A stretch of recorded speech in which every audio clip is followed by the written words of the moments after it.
নীলনগর নামে একটি গ্রাম ছিল। গ্রামের পাশে ছিল একটি সুন্দর সমুদ্র। সমুদ্রে যাওয়ার পথে পড়তো একটি জঙ্গল, যেখানে কাঠুরেরা কাঠ কাটতো।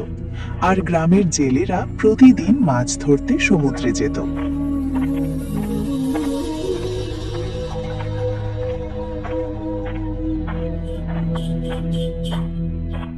রমেশ ভাই, আজকাল সমুদ্রে মাছ খুব কমে গেছে। জালে ঠিকমতো মাছই ধরা পড়ছে না। হ্যাঁ কপিল, তুমি ঠিকই বলছো। বুঝতে পারছি না কি হবে। মনে হচ্ছে আবহাওয়া বদলাচ্ছে, তাই এমন হচ্ছে। এভাবে চললে তো সংসার চালানো মুশকিল হয়ে যাবে। আমি ভাবছি আজ যদি ভালো মাছ না পাই, তাহলে রাতে আবার সমুদ্রে এসে জাল ফেলবো। রাতে যাবে? রাতে মাছ পাওয়া যাবে কিনা জানা নেই, কিন্তু চেষ্টা তো করতেই হবে। দুজনেই সমুদ্রে পৌঁছে নিজেদের জাল পানিতে ফেলল এবং মাছ ধরার অপেক্ষায় বসে রইল। রমেশ তার জাল টেনে তুলে, কিন্তু জাল পুরো খালি। জালে কোনো মাছই ছিল না। আজও আমার জাল একদম খালি। কপিল ভাই, আপনার জালে কিছু ধরা পড়েছে কি? না রমেশ, খুব অল্প কয়েকটা মাছই ধরা পড়েছে। এত অল্প মাছ বিক্রি করে কি বা উপার্জন করব? তাহলে আজকের দিনটা বুঝি খারাপই গেল। হ্যাঁ, মনে হচ্ছে আজ রাতে আবার আসতেই হবে মাছ ধরতে। দুজনেই মন খারাপ করে বাড়ির দিকে ফিরে গেল।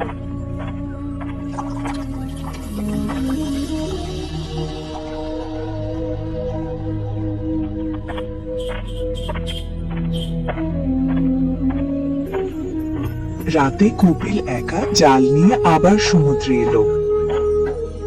আজ না এলে তো চলবে না, কিছু একটা হতেই হবে। হঠাৎ করেই সমুদ্রে ঢেউ বাড়তে শুরু করলো। একের পর এক বিশাল ঢেউ উঠতে লাগলো। এমন চিন্তা করে কপিল জাল টানার জন্য নিচু হয়ে পড়ল। সে জাল টানছে। হঠাৎ করেই সমুদ্রের গভীর পানির ভেতর থেকে সোনার মতো ঝলমলে আলো ছড়াতে ছড়াতে এক বিশাল মহল ভেসে উঠল। এটা কি? আমি যা দেখছি সেটা কি সত্যি? মহলটি সমুদ্রের পানির উপর ভেসে থাকতে লাগলো। তার ঝলমলে প্রতিচ্ছবি পানির উপর আরো উজ্জ্বল হয়ে উঠল। হে ভগবান, আমার চোখ কি ভুল দেখছে? সমুদ্রের ওপর ভাসমান একটা মহল, আর সেটা এমন হঠাৎ করে কিভাবে দেখা দিল? এগুলো সব কি? কপিল অবাক হয়ে মহলটার দিকে তাকিয়ে ভাবতে লাগলো। মহলটি ধীরে ধীরে ভেসে কপিলের দিকে এগিয়ে এলো। এক সময় সেই বিশাল মহলটি কপিলের একদম কাছেই এসে থেমে গেল। এই মহলটা কত বিশাল, আর সমুদ্রের মাঝখানে এসে আমার সামনে এমন ভাবে দাঁড়িয়ে আছে যেন আমাকে বলছে, ভেতরে এসো। ঠিক তখনই পানির ওপর ভেসে উঠল একটি বিশাল সোনালী মাছ। কপিল, যদি তোমার কোনো ইচ্ছা থাকে তাহলে এই মহলের ভেতরে যাও। এই মহল তোমার ইচ্ছা পূরণ করবে। আরে বাহ, তাহলে এটা একটা জাদুকরি মহল, যেটা মানুষের ইচ্ছা পূরণ করে। চলো ভেতরে গিয়ে দেখি আমার ইচ্ছা সত্যিই পূরণ হয় কিনা। আজ তো মনে হচ্ছে আমার ভাগ্য খুলে যাবে। কপিল মহলের ভেতরে ঢুকে পড়ল। তারপর সেই মহল কপিলকে নিয়ে ধীরে ধীরে সমুদ্রের গভীরে তলিয়ে গেল। সকাল হয়ে গেল। কপিলের বাড়িতে তার স্ত্রী উদ্বিগ্ন হয়ে তার ফেরার অপেক্ষা করতে লাগলো। সারা রাত হয়ে গেল, এখনো মাছ ধরতে গিয়ে ফেরেনি। আমার খুব চিন্তা হচ্ছে, কোথায় গেল ও? হয়তো রমেশ দাদার বাড়িতে গেছে, ওখানে গিয়ে দেখি।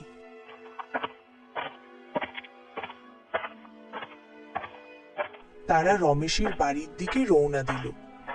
ঠিক সেই সময় রমেশ সেখানে এসে পড়ল। আরে, কপিল কোথায়? চলো, মাছ ধরতে যেতে হবে। রমেশ দাদা, আমি তো এখন আপনার কাছেই আসছিলাম। কেন, কি হয়েছে? কাল রাতে কপিল মাছ ধরতে সমুদ্রে গিয়েছিল, কিন্তু এখনো পর্যন্ত বাড়ি ফেরেনি। কি, রাতে গিয়েছিল, এখনো ফেরেনি? হ্যাঁ দাদা, আমি খুব চিন্তায় আছি। ভাবছিলাম হয়তো আপনার বাড়িতেই এসেছে। হ্যাঁ, কাল তো বলছিল রাতে আবার মাছ ধরতে যাবে। দিনে তো আমাদের তেমন মাছই মিলছে না, কিন্তু রাতে গিয়ে এখনো না ফেরা এটা তো সত্যি চিন্তার বিষয়। এই জন্যই তো আপনাকে জিজ্ঞেস করতে এসেছি। চিন্তা করো না, আমি সমুদ্রে গিয়ে দেখে আসছি। হয়তো ওখানেই কোথাও ঘুমিয়ে পড়েছে। তারপর রমেশ কপিলকে খুঁজতে খুঁজতে সমুদ্রের পাড়ে চলে যায়, কিন্তু তাকে কোথাও খুঁজে পাওয়া যায় না। সমুদ্রের পাড়ে তার চালটা পড়েছিল, কিন্তু কোথাও তাকে দেখতে পাওয়া যাচ্ছিল না। আরে, এটা তো কপিলের জাল। তার মানে কপিল সত্যিই রাতে সমুদ্রে এসেছিল এবং জালও ফেলেছিল। কিন্তু তাহলে সে গেল কোথায়? এমন ভাবতে ভাবতে রমেশ নিজের জাল সমুদ্রে ফেলল। কিছুক্ষণ পর জালে যতটুকু মাছ ধরা পড়ল সেগুলো নিয়ে সে বাজারে বিক্রি করতে চলে গেল।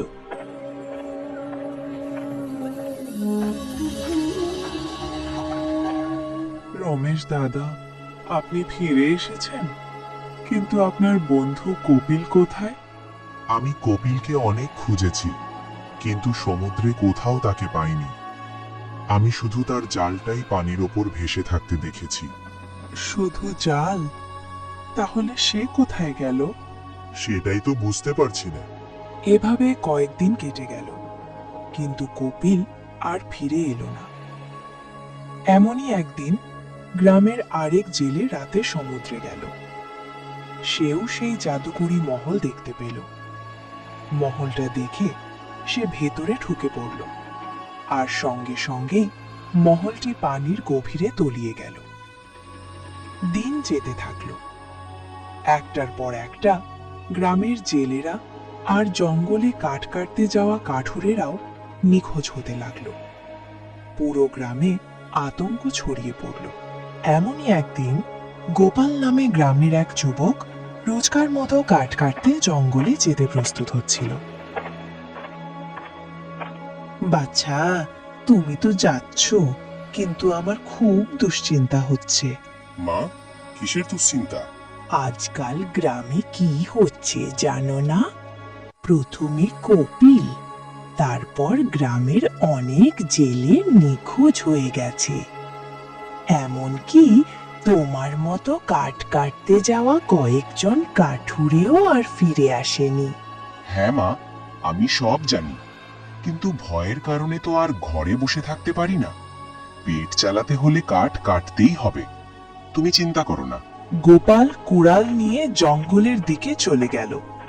সে খুব সতর্ক ছিল। জঙ্গলে গিয়ে কাঠ কেটে নিরাপদেই বাড়ি ফিরে এলো। ছেলেকে সুস্থ দেখে তার মায়ের মুখে হাসি ফুটে উঠল। তুমি ফিরে এসেছো বাছা, আমার তো প্রাণটা হাতে ছিল। আমি একদম ঠিক আছি মা। জঙ্গলে বা পথে কোথাও ভয়ের মতো কিছুই দেখিনি। এখন আমি বাজারে গিয়ে কাঠগুলো বিক্রি করে আসি।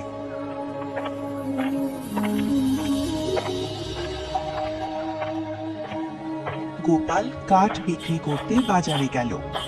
বাজারে গিয়ে সে দেখল রমেশ তার ঠেলা গাড়িতে মাছ বিক্রি করছে। আরে গোপাল, আজ তো অনেক কাঠ নিয়ে এসেছো বিক্রি করার জন্য। হ্যাঁ রমেশ দাদা, আজ ভালো ভালো কাঠ পেয়েছি, তাই একটু বেশি কেটে নিয়ে এসেছি। এখন তো এমনিতেই কাঠ বেশি পাওয়া যাচ্ছে, তাই না? আজকাল তো কাঠুরেরা জঙ্গলে যেতেই চাইছে না। হ্যাঁ দাদা, মা বলছিল আমাদের গ্রামের কয়েকজন কাঠুরে আর জেলে নাকি নিখোঁজ হয়ে গেছে। হ্যাঁ, আমার প্রিয় বন্ধু কপিলও তো সেই রাত থেকে আর ফিরে আসেনি। বুঝতেই পারছি না সে কোথায় চলে গেল। আমাদের অবশ্যই এর কারণ খুঁজে বের করতে হবে। কিছু একটা তো করতেই হবে। হ্যাঁ, তুমি ঠিকই বলছ। এভাবে যদি গ্রামের লোকজন নিখোঁজ হতে থাকে, তাহলে গ্রামের ওপর বড় বিপদ নেমে আসবে। কিন্তু কি করব দাদা? আমি তো নিজের সমস্যাতেই জর্জরিত। দেখো, আমার ঠেলা গাড়িতে কত কম মাছ আছে। ভাবছি আজ রাতে আবার সমুদ্রে গিয়ে মাছ ধরার চেষ্টা করব। কিছুক্ষণ পর দুজনেই নিজের নিজের বাড়ির পথে রওনা দিল। রাত নামল। রমেশ মাছ ধরার জাল কাঁধে নিয়ে সমুদ্রের দিকে রওনা দিল। কিছুক্ষণ হাঁটার পর সে সমুদ্রের ধারে পৌঁছে গেল। আজও আকাশে পূর্ণিমার চাঁদ ঝলমল করছিল। ঠিক তখনই সমুদ্রের গভীর থেকে একটি জাদুকরী মহল ভেসে উঠল। রমেশ অবাক হয়ে মহলটার দিকে তাকিয়ে রইল। আরে বাহ, কি অপূর্ব সুন্দর মহল! পুরোটা যেন সোনায় তৈরি। এই মহলের একটা টুকরো যদি আমার হয় তাহলে আমার জীবনটাই বদলে যাবে। রমেশ মহলের সৌন্দর্যে মুগ্ধ হয়ে তাকিয়েছিল। ঠিক তখনই পানির ওপর ভেসে উঠল সেই সোনালী মাছ। রমেশ, তোমার যে কোনো ইচ্ছা এই মহলের ভেতরে এলে পূরণ হবে। সত্যি? এটা কি সত্যি সম্ভব? হ্যাঁ, এটা একটি জাদুকরী ইচ্ছার মহল। এখানে যে আসে তার সব ইচ্ছাই পূরণ হয়। এই কথা শুনে রমেশ খুব খুশি হয়ে গেল। এক মুহূর্ত না ভেবে সে মহলের ভেতরে ঢুকে পড়ল। রমেশ ঢুকতেই জাদুকরী মহলটি তাকে নিয়ে ধীরে ধীরে সমুদ্রের গভীরে তলিয়ে গেল। সমুদ্রের ধারে একটি গাছের আড়ালে দাঁড়িয়ে গোপাল সবকিছু চুপচাপ দেখে ফেলল। আচ্ছা, তাহলে এটাই আসল রহস্য। যারা নিখোঁজ হয়েছে তারা সবাই এই মহলের ভেতরেই চলে গেছে। কিন্তু এখন আমি ওদেরকে সমুদ্র থেকে কিভাবে বের করব? ওরা সবাই বেঁচে আছে তো, নাকি? না, এসব ভাবা ঠিক নয়। ওরা নিশ্চয়ই ভালোই আছে। এখন আমাকে নিজেকেই যেতে হবে আর সত্যিটা খুঁজে বের করতে হবে। পরদিন রাতের বেলা গোপাল তার মায়ের কাছে মিথ্যা কথা বলে বের হয়। মা, আমি জঙ্গলে গিয়ে কাঠ কেটে নিয়ে আসছি। এ সময় জঙ্গলে যাবে? এখন তো বুনো জানোয়ার নির্ভয়ে জঙ্গলে ঘুরে বেড়ায়। জানি মা, কিন্তু এখন কাঠ কেটে আনতে পারলে সকালে তাড়াতাড়ি বাজারে বিক্রি করতে পারবো আর একটু বেশি টাকা পাবো। এই কারণেই আমি এখনই যাচ্ছি। তুমি চিন্তা করো না, ঘুমিয়ে পড়ো, আমি একটু পরেই ফিরে আসব। গোপাল ইচ্ছে করেই তার মাকে আসল কথা বলল না। সে চায়নি মা যেন তার জন্য দুশ্চিন্তা করে। গোপাল এসে সমুদ্রের ধারে বসে পড়ল। কিছুক্ষণ পর সমুদ্রে বিশাল বিশাল ঢেউ উঠতে শুরু করলো। তারপরই জাদুকরী মহলটি সমুদ্রের পানির ওপর ভেসে উঠল। মহলটি ধীরে ধীরে গোপালের কাছে এগিয়ে এলো। যদি তোমার কোনো ইচ্ছা থাকে তাহলে এই মহলের ভেতরে এসো। হ্যাঁ, আমার একটি ইচ্ছা আছে যেটা শুধু তোমরাই পূরণ করতে পারো। যদি তাই হয় তাহলে এসো, মহলের ভেতরে চলে এসো। গোপাল জাদুকরী মহলের ভেতরে ঢুকে পড়ল।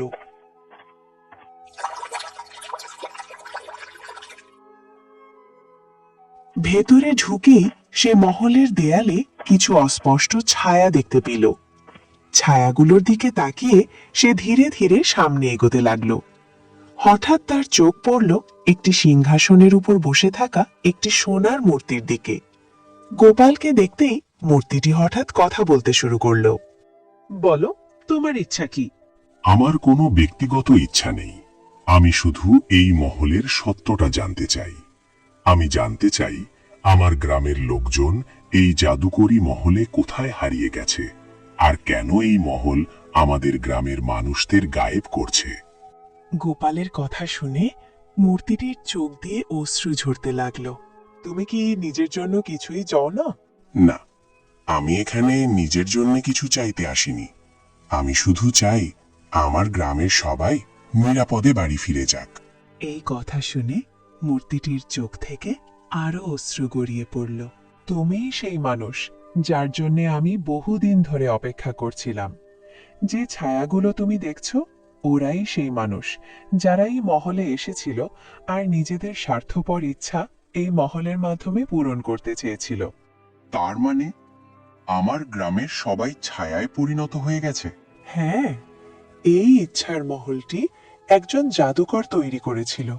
যখন সে আমাকে জিজ্ঞেস করেছিল তোমার ইচ্ছা কি, তখন আমি কোনো কিছু না ভেবেই বলে ফেলেছিলাম, আমি চাই আমি যেন একজন রানী হয়ে যাই। সমুদ্রের মাঝখানে যেন আমার একটি মহল থাকে আর আমার শরীর যেন সোনার হয়ে যায়। সে আমার সব ইচ্ছাই পূরণ করেছিল, কিন্তু তার বদলে আমি এই মহলের ভেতরেই বন্দী হয়ে গেছি।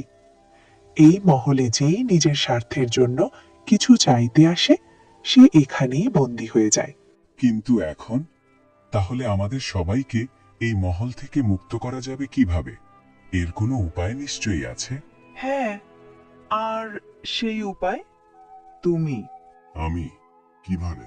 যে মানুষ কোনো লোভ ছাড়া পূর্ণ আত্মসমর্পণের মনোভাব নিয়ে এই মহলে প্রবেশ করে, শুধু সেই এই মহল থেকে সবাইকে মুক্ত করতে পারে। এটাই বিধির নিয়ম। কিন্তু আমি সেটা করব কিভাবে? এই মহলের কোথাও সেই জাদুকরের একটি জাদুকরী মুক্তা লুকিয়ে রাখা আছে। যদি সেই মুক্তাটি নষ্ট করা যায়, তাহলে তার জাদু ভেঙে যাবে আর সবাই মুক্ত হয়ে যাবে। তাহলে মুক্তাটি কোথায়? দুঃখের বিষয়, সেটা আমি নিজেও জানি না। ঠিক আছে, আমি সেই মুক্তা খুঁজে বের করব।